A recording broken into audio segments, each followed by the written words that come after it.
यहाँ पर एक क्वेश्चन है, the number of d electrons, ठीक है, किसकी, डी इलेक्ट्रॉन्स की बात की जा रही है, किसमें, इन Fe2 पॉजिटिव, ठीक है। Fe2 पॉजिटिव कंडीशन में आयरन क्या होता है, ये होता है फेरस। इसका जो है आयरन का हम जानते हैं एटॉमिक नंबर क्या होता है 26, is not equal to the number of electrons, जो किसके बराबर नहीं है, जो किसके बराबर नहीं है, नंबर ऑफ इलेक्ट्रॉन्स के, किसमें, in which one of the following, जिनमें क्या है, number of d electrons Fe में, ठीक है ना, ये इक्वल नहीं होना चाहिए। क्या कहा जा रहा है, is not equal to the number of electrons in which one of the following, निम्न में से किसके, जो भी हो D electron, P electron, S electron, ये किसके इक्वल नहीं है, जो है Fe2 पॉजिटिव के डी नंबर ऑफ इलेक्ट्रॉन्स के बराबर नहीं है। तो यहाँ पर क्या है, हमारा ऑप्शन है, इसमें क्या है, डी इलेक्ट्रॉन्स इन Fe। तो सबसे पहले हम जो है Fe2 पॉजिटिव में नंबर ऑफ डी इलेक्ट्रॉन्स देखेंगे, फिर हमारे चारों ऑप्शंस को चेक करेंगे कि इनमें जो भी है नंबर ऑफ डी, पी और एस इलेक्ट्रॉन इसके इक्वल नहीं होना चाहिए। तो सबसे पहले हम निकालते हैं, आयरन हम जानते हैं, आयरन के कितने नंबर ऑफ इलेक्ट्रॉन्स होते हैं 26 हमें गिवन है। तो हम इसका इलेक्ट्रॉनिक कॉन्फ़िगरेशन लिखेंगे और number of d electrons count करेंगे, 1s2, 2s2, 2p6, 3s2, 3p6, 4s2 तक कितने हो जाते हैं इलेक्ट्रॉन्स, 20 हो जाते हैं, ठीक है ना, 4s2 और 3d6, ये हो गए 26 इलेक्ट्रॉन्स। तो ये इलेक्ट्रॉनिक कॉन्फ़िगरेशन हमने किसके लिए निकाला, आयरन के लिए, लेकिन क्वेश्चन में हमें Fe2 पॉजिटिव के लिए पूछा गया है। तो इसमें से 2 इलेक्ट्रॉन हमें क्या करना पड़ेगा, निकालना पड़ेगा। तो हम जानते हैं इलेक्ट्रॉन सबसे लास्ट शेल में से, यानी वैलेंसी शेल में से, है ना, निकलते हैं। तो यहाँ पर जो है सबसे लास्ट शेल कौन सा है, 4th है, क्योंकि यहाँ पर first shell, second shell, third shell और 4th शेल, ठीक है ना। तो यहाँ पर टोटल कितने हैं, आयरन में नंबर ऑफ शेल्स 4 हैं। तो सबसे लास्ट शेल चौथा है, इसमें से जैसे ही हमने 2 इलेक्ट्रॉन्स निकाले तो भी यहाँ पर क्या होंगे, 3d में 6 इलेक्ट्रॉन्स होंगे, यानी हमें जो है Fe2 पॉजिटिव में कितने, 6 जो है डी इलेक्ट्रॉन्स मिले। अब उस बेसिस पर हम चेक करेंगे कि इन चारों ऑप्शंस में किसके पास जो है 6 डी इलेक्ट्रॉन्स या जो भी है 6p इलेक्ट्रॉन्स या 6s इलेक्ट्रॉन्स, जैसे कि ऑप्शंस में दे रखे हैं, जो है नहीं है। तो सबसे पहला ऑप्शन ए हम लेंगे। तो इसको तो हम चेक कर ही चुके हैं, क्योंकि आयरन के लिए ही सबसे पहले हमने इलेक्ट्रॉनिक कॉन्फ़िगरेशन लिखा था। तो अगर ये 2 इलेक्ट्रॉन्स हम वापस यहाँ पर रख दें तो भी जो है आयरन के पास क्या होंगे, 6d इलेक्ट्रॉन्स ही होंगे, ठीक है।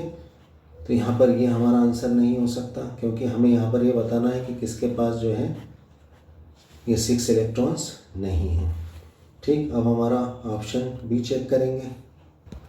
तो ऑप्शन बी में क्या पूछा गया है कि नियॉन के p इलेक्ट्रॉन जो है Fe2 पॉजिटिव इलेक्ट्रॉन्स के इक्वल है कि नहीं, ठीक है ना।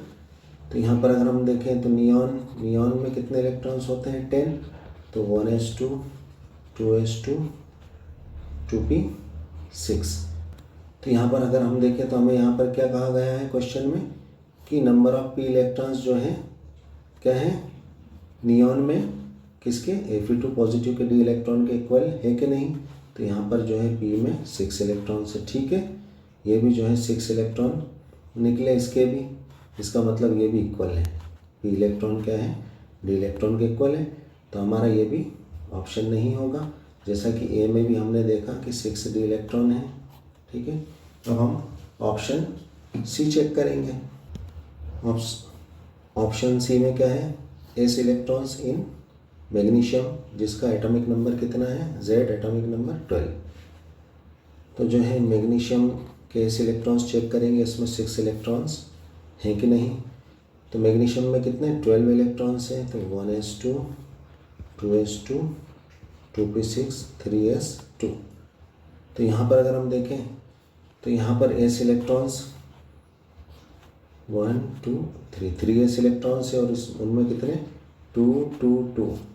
यहाँ पर भी जो है 6 s इलेक्ट्रॉन्स हैं मैग्नीशियम के पास भी, तो ये भी क्या हो जाएंगे, डी के 6 इलेक्ट्रॉन्स के इक्वल हो गए, तो हमारा ये ऑप्शन भी नहीं होगा। ठीक है, अब हम ऑप्शन डी चेक करेंगे। ऑप्शन डी में क्या है, number of P electrons in Cl। ठीक है ना, नंबर ऑफ पी इलेक्ट्रॉन्स यानी पी जितने भी हमारे सब शेल्स हैं, ठीक है, इनके ऑर्बिटल्स में कितने नंबर ऑफ इलेक्ट्रॉन्स हैं, टोटल पी इलेक्ट्रॉन्स को हम चेक करेंगे। क्लोरीन में, क्लोरीन का एटॉमिक नंबर 17 यानी इसमें नंबर ऑफ इलेक्ट्रॉन्स भी 17 होंगे। तो क्लोरीन के लिए अगर हम देखें 1s2 2s2 2p6 3s2 और 3p5 हो जाएंगे। ठीक है, हो गए 17 इलेक्ट्रॉन्स। तो इसके पी इलेक्ट्रॉन्स कितने हैं, एक तो ये पी इलेक्ट्रॉन है और एक ये पी इलेक्ट्रॉन है।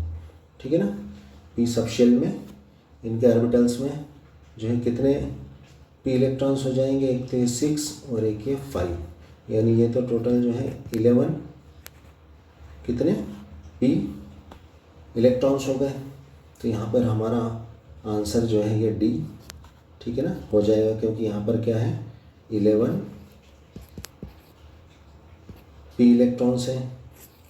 और जैसा कि हमें क्वेश्चन में बताया गया है कि कौन Fe2 पॉजिटिव के फेरस के डी इलेक्ट्रॉन्स के इक्वल नहीं है, तो यहाँ पर बाकी सारे तो जो है डी इलेक्ट्रॉन्स के इक्वल निकले 666, लेकिन पी में जो है किसके, डी ऑप्शन के जो पी इलेक्ट्रॉन्स है क्लोरीन में वो जो है इसके इक्वल नहीं निकले। ये कितने निकले 11, तो हमारा आंसर डी होगा।